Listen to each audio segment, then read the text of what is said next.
お願いします。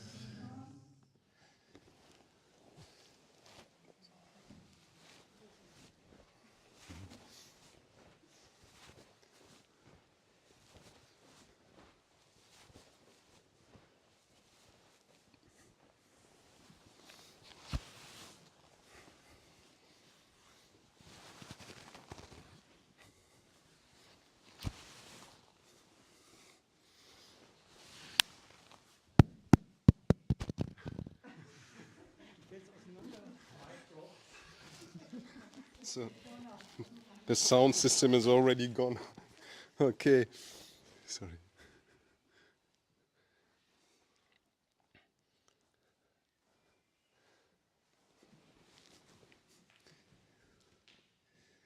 Probably we will produce a lot of stuff for the cutout bloopers. Everything what I say.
Okay, so let's see if I can hold this.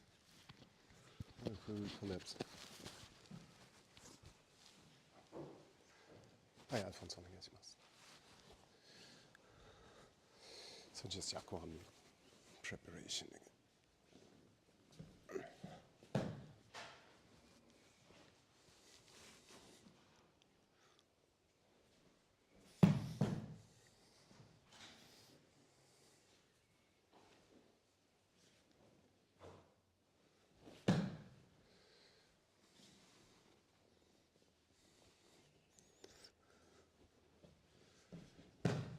Hi. どうぞ呼吸です。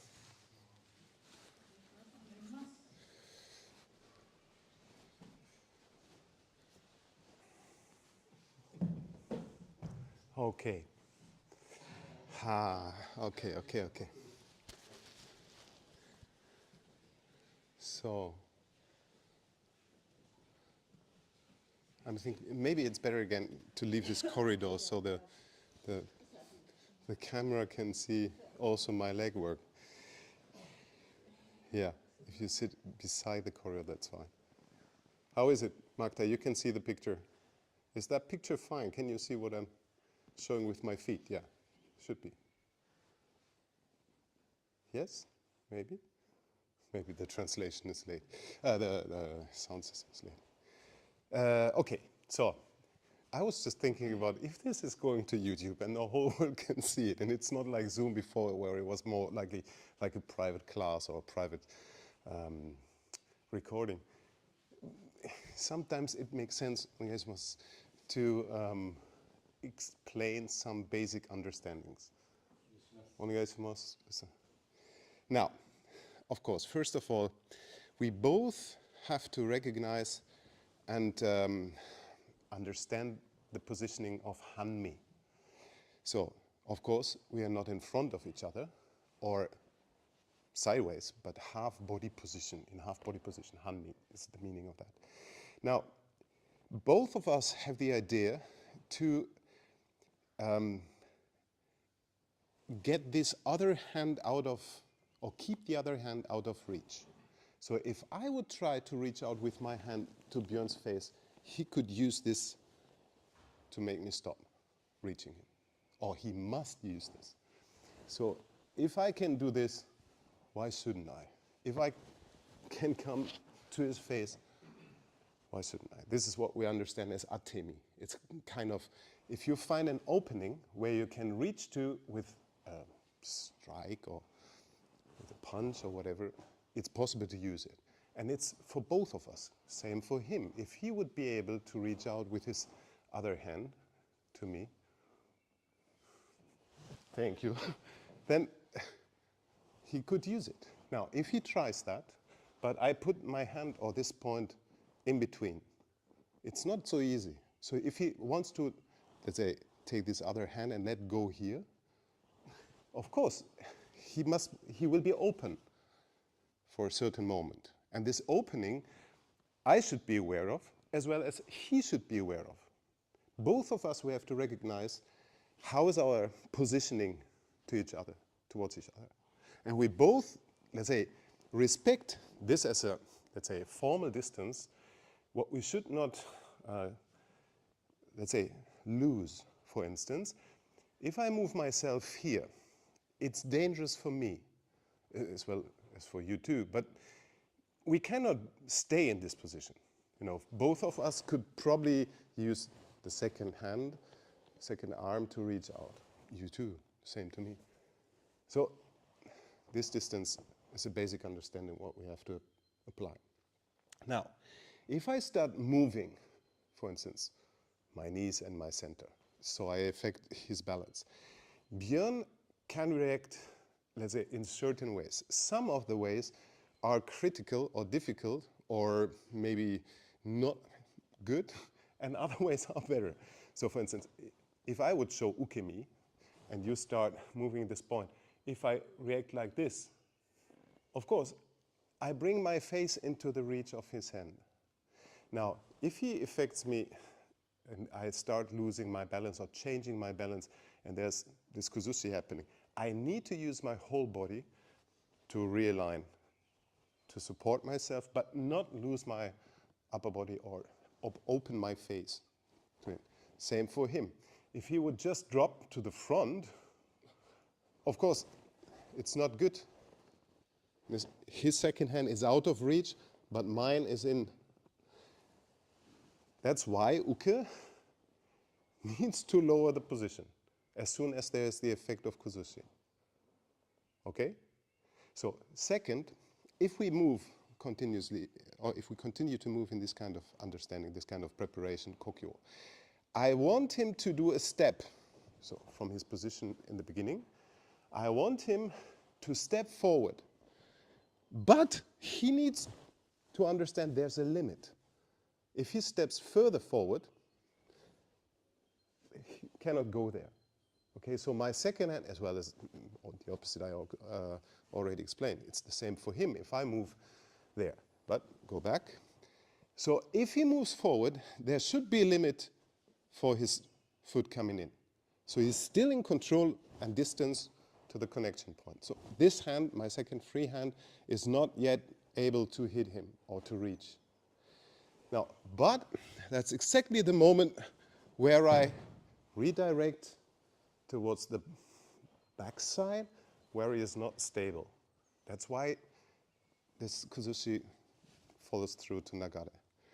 So my idea is taking my center down, moving so he must step, and in the moment where his foot comes forward, he goes back. Now the whole situation can only work if he is connected with his body. If he would not be connected, like hold just my hand without any, let's say, functional connection, I would not be able to do that. Either you can be super stiff or super empty. If I try to do something and he's just holding my wrist, there's nothing happening. So of course, we can also study what's happening then, how to create a connection first to use then his counter or his, his response. But uke needs to connect. What I mean by that is, he should be able to do the same what I'm doing by grasping. So,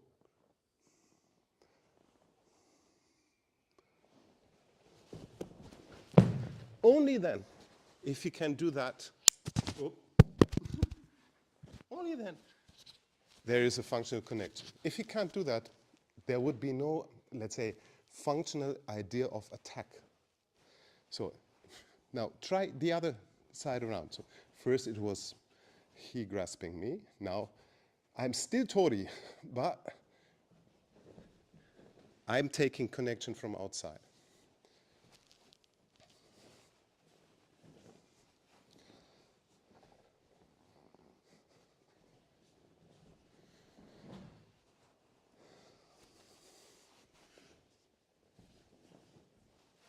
Okay, try this.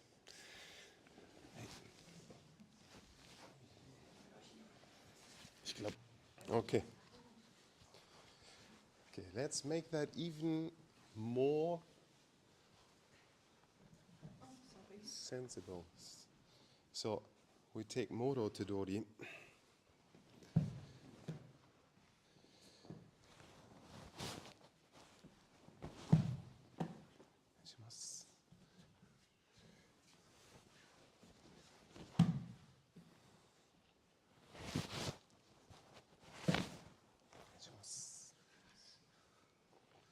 Take Moro Tedori and take your balance.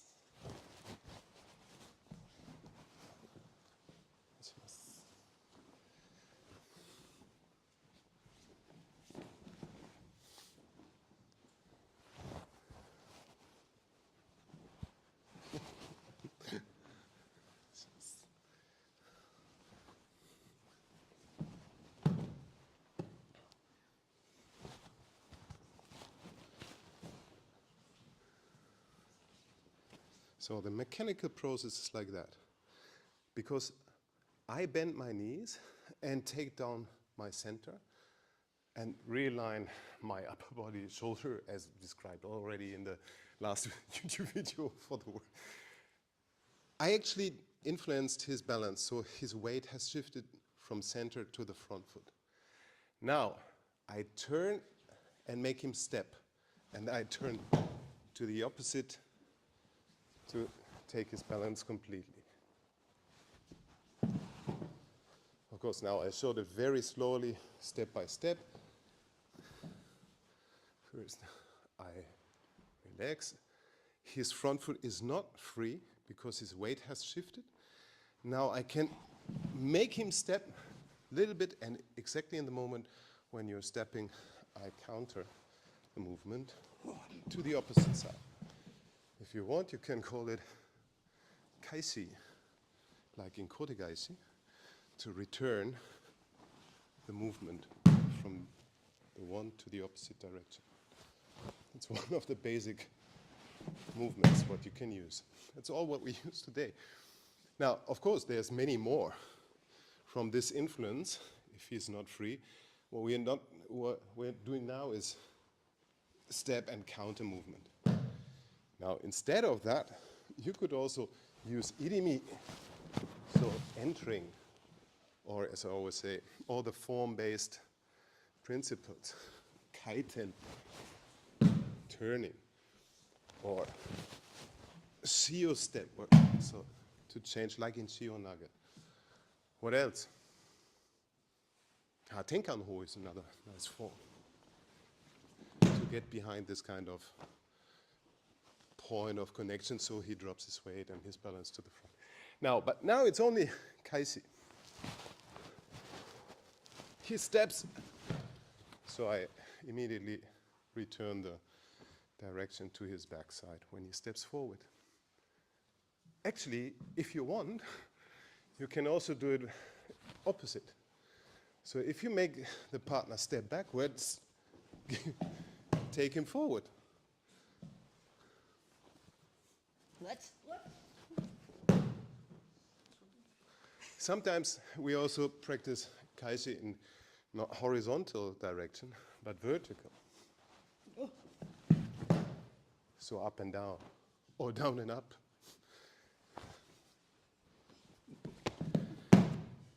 Okay, let's try a little bit more with morotedori. Comes clear. Also, okay.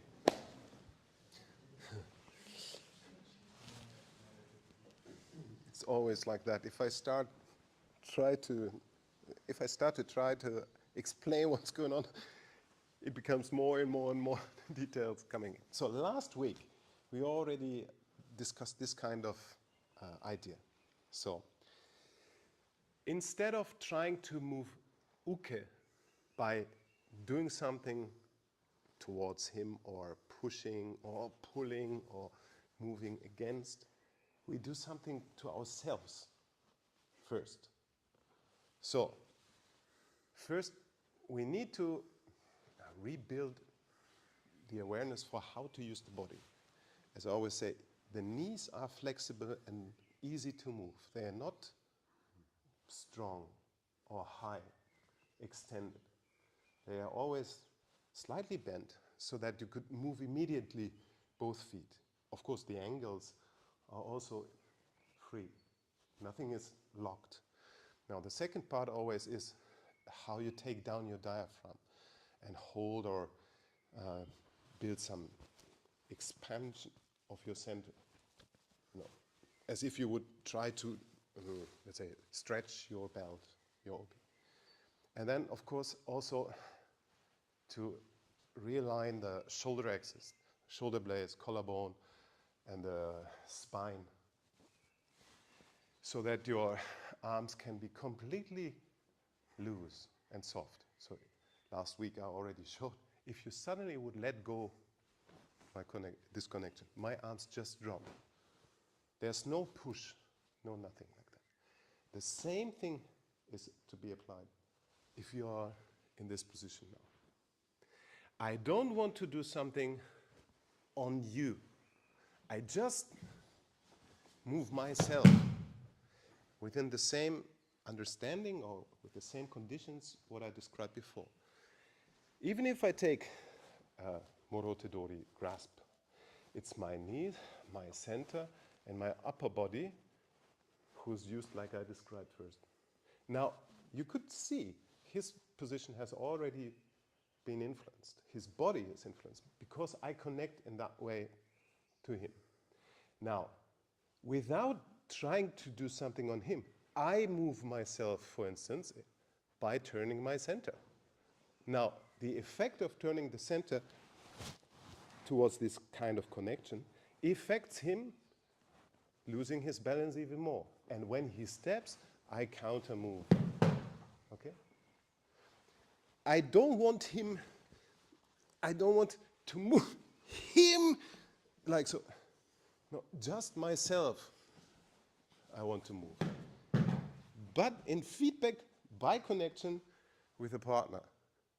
And on this feedback, what I feel in his body, of course, I need to observe and find out when is the best timing to, let's say,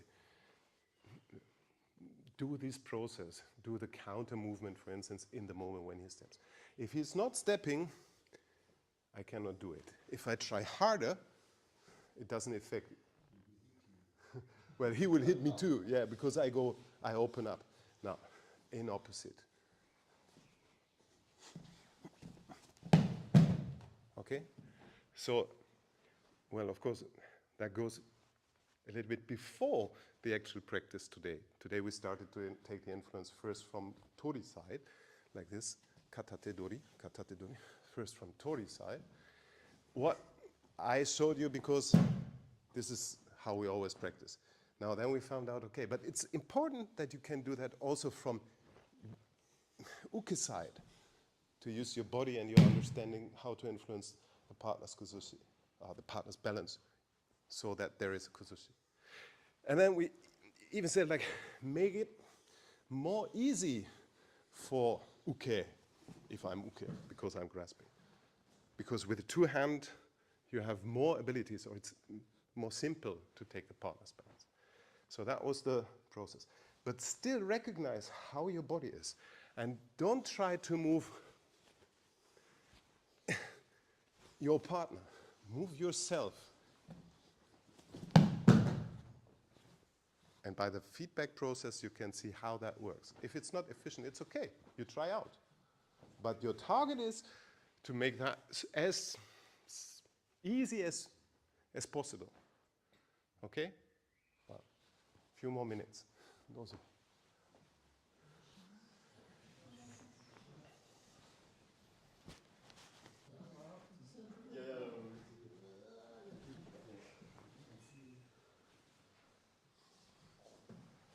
okay. Yes, okay. So maybe due to the fact that we have the first time Sabine here in the training, but also Yuri from the kids class, that's why I ended up to come into this basic routines. What is it? Is it already 8? No, we still have 20 minutes, okay. So Magda just asked, how to teach that to beginners if there's no connection, how to affect the balance. But that's exactly why we're doing it. So for instance, if you attack me,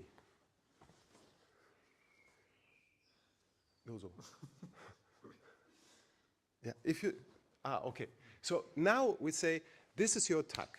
Your moro tedori is your attack, not hitting. Okay. But this should be functional. So you should effect something with this grasp. Either you really hold me, so I cannot move at all. You have me? Are you sure you have me completely? I cannot move. Just hold me. Don't let me move. Okay, don't let me move. I can move a lot. Because you only have my arm, right? So that's why it's so important to understand how to use this kind of grasp, for instance, to your advantage, so that you have something what is working or what's functional in this kind of idea. So if that's why we're practicing what we are doing now. I want you to understand how to use moro tedori. So if you do it like described, probably you will change my balance. And if you have my balance, of course, I have a problem then. Okay. Right? That's the basic setup. Now, how to do that with beginners is sometimes very difficult because people tend to either stop the movement out of, I don't know, maybe being afraid of falling or not accepting that there can be a movement and try to stop. This can happen, but doesn't matter. Because I ask you, please influence my balance. It could be an attack.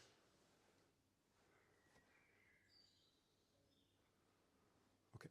If you use so much power from your shoulders, probably you will make me, let's say, stable instead of, okay, thank you. Yes, indeed. So, now, if Uke can do that, it's enough. The question is what to do. Well, how should I respond? And in our understanding, I will not go against it and try to defend or hold back or try to stop the movement. I let you move me. Go ahead. And I go where you put me. And just by accepting this, this happens. It's like the moment of switch. The kuzushi, what I receive, comes back to yourself. You can do it even more clear. With less power from your arms, you're probably much quicker there. Okay. So this process is what I always would do with the beginners to feel if they are able to, use their body, as I said, functional. So if you have no hanmi position, but like this frontal position, there's a big opening to your upper body. And your arms will not be in the same, let's say, way ideal effective. Now, it's a little bit better, even though it's still not hanmi. Okay, it's better now because your connection to your hips and your palm, or between your hips and your palm, is much better than before. Now you influence my balance. Okay. Do we have knees to bend? Ah, that's good. Thank you.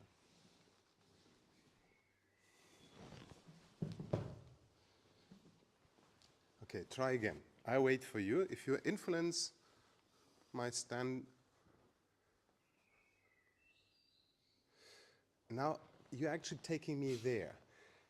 If you want to take me there, my response should be following you. Because I have, take me there again. Let's pretend this kind of misunderstanding. Of course, I have a hand free, so you don't. But if you take my balance away from you, or down, backwards, or to this direction, I cannot reach you, okay? But I can come into this position, and by that, you lose your balance. One more time. You know this process already. So you take my balance. I accept it, and I just recollect myself and my balance at the point where you put me to. Of course, once again, this is an artificially extended process to check what's going on. To first check how's the abilities of Uke, how's the understanding for the grasp and the positioning. Second, wait and see if Uke can use it. By Uke's activity, there's an influence to Tori. And Tori doesn't go against it, doesn't try to hinder it or stop it, but let it happen. And follow this energy or the movement, the motion, what Uke applies. Where you've been put, you just recollect yourself. And in that moment, usually Uke loses the balance. So yeah, all of that has to be done in one moment in the meeting. In the first meeting last week, we explained that. That's what's meant with Atari. You really take my balance and I take yours. That would be the idea later. But to set it up and to understand that process, sometimes it's very important to, let's say,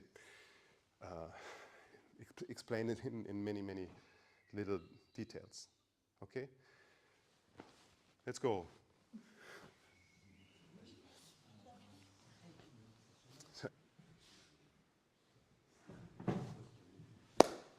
Okay. So difficult, but that's a good question. How to teach Aikido? I don't know. Now, actually, what I do now is to or what I try to apply or to set up is a certain kind of atmosphere or feeling. Now, of course, it's maybe more easy to do step-by-step technical advice. You know, like you grab, I step, you have to follow, then we go up. Oh, however, I don't know. So the form-based idea, we already discussed a little bit, maybe it's easy or better to use to learn first, because you need something, you need to know something at least what to do, you know, how to grasp, how to step, and so on. But surely at a certain point, you need to understand and to feel yourself and to feel the partner and recognize how is your body, how do you use your body. So if there's something like what makes you feeling, oh, that's stiff, or I use power, that's a source of information that maybe something could change. Because in the Aikido, what we try to study here, it is possible to do these forms super soft without the dependency on power or physical power. Now, how to get there, that's a big trouble or a big difficult thing. And all of, let's say, the students of Endo Sensei who are teaching, if they're professional or semi-professional, doesn't matter. And all of us, we are always challenged to find out how to do that. What we share is a certain kind of feeling, how it feels. For instance, from my experience with Endo Sian, if I touch him, I immediately lose my balance or my ability to move as I want. Even if I really go after him, even if I really try to grasp him or hit him hard, I'm always out of balance as soon as there's a connection, sometimes even before. And how he does, well, I have some ideas to explain it, but I don't know 100%. I just observe this and feel that very much with him. And this kind of experience, I know I share with Ariga-san, with Luis, lots of people of you, because you've maybe had the same experience with Endo Sensei, but it's very difficult to put in words. And by that, it's difficult to describe or to structurize and then teach it. Because all these words, of course, are only some concession to our mind, our thinking mind. And of course, it's an art form of a body movement, what we practice. And it's just a help to understand what's going on by talking about it or trying to describe it in words. Now, anyhow, that's why I'm saying it's always difficult. If we get down to this basic stuff, it's really, it's so nerve-wracking to talk about that. Now, think about, you would try to just put all what we discussed into the one moment of meeting and connection. So I know he's capable of influencing my balance. If he grasps, I probably know he would be able to take me down immediately. I don't go against it. I adjust to that. I feel what he's doing and follow his impulse or his influence. And by that, he loses his balance. All this happens now in the very first moment and split of a second by first connection and touch. Right? So immediately he should lose his balance. But I should not use force or power for that.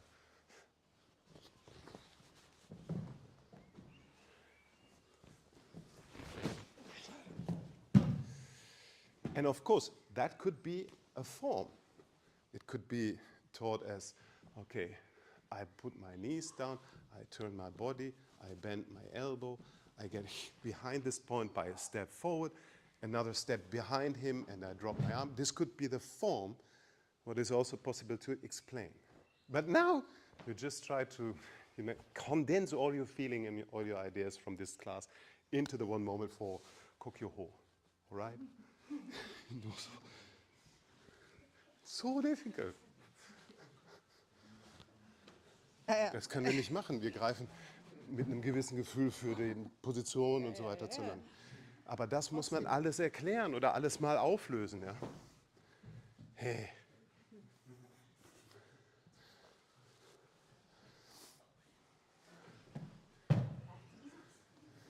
Hacemos.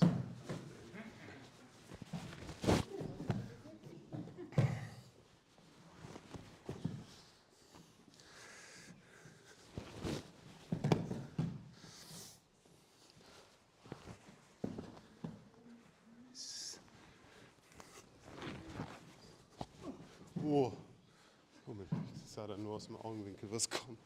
Was?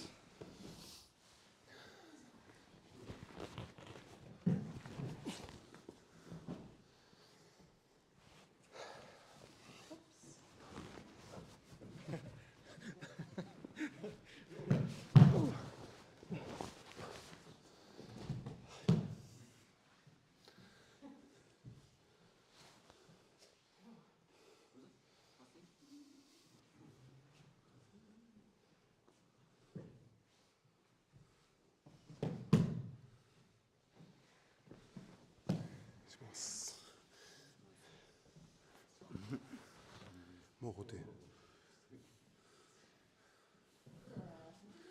Okay.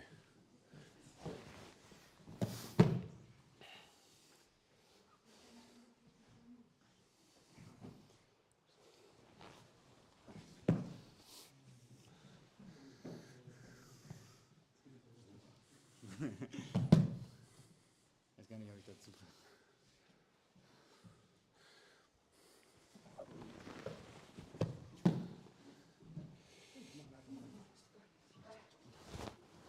Das ist Morote.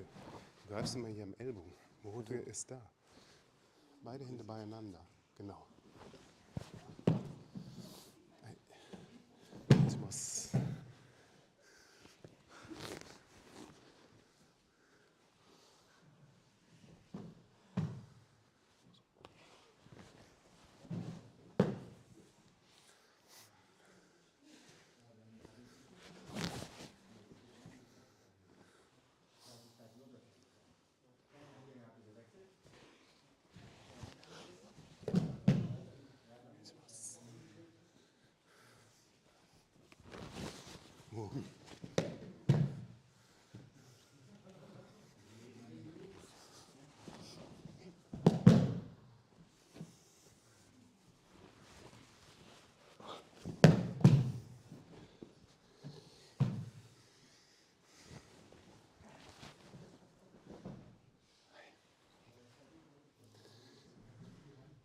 Hi. Hi. やべえ、終わります。Okay. I took it too long. So the delay in YouTube is 30 seconds, but the delay in the class is 5 minutes. I'm sorry. I have to work on my timing.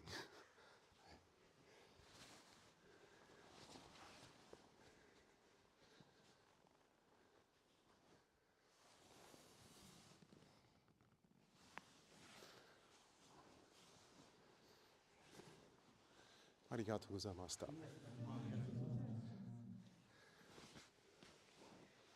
どうぞ。